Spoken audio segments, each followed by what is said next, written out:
Andito po ako sa lumang building na ginagawa na hindi pa matapos-tapos.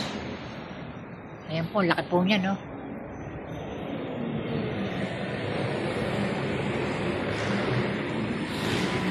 Malawak po ito. Minsan pag napapagod ako, dito ako nagpapahinga. Ito po yung bypass road. Minsan marami mga truck na garahe. Maraming salamat nga po pala sa mga nagbigay tulong sa akin kanina. Naka 400 plus po ako. Karamihan po mga binibigay sa akin. 100 buo. Hindi naman Pasko pero malaking gantimpalang ibinigay niyo sa akin. Makakauwi po ako sa Quezon at sisilip lamang po ako doon sa magulang ko na namayapa. Balik din po ako.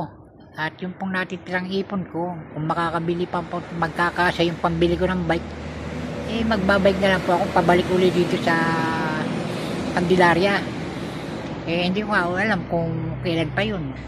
Huwag sanang maubos kagad yung pera ko. Kasi kailangan tipirin ko. Tinapay na lang muna. Maraming salamat po sa inyong mga tulong. Limos.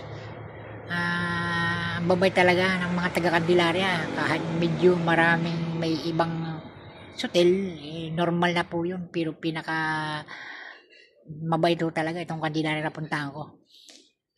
Yun nga lang po, ang problema namin pag nagkakasakit at saka yung yung tulog, yung CR, yung paliligo, punas-punas na lamang po ng towel.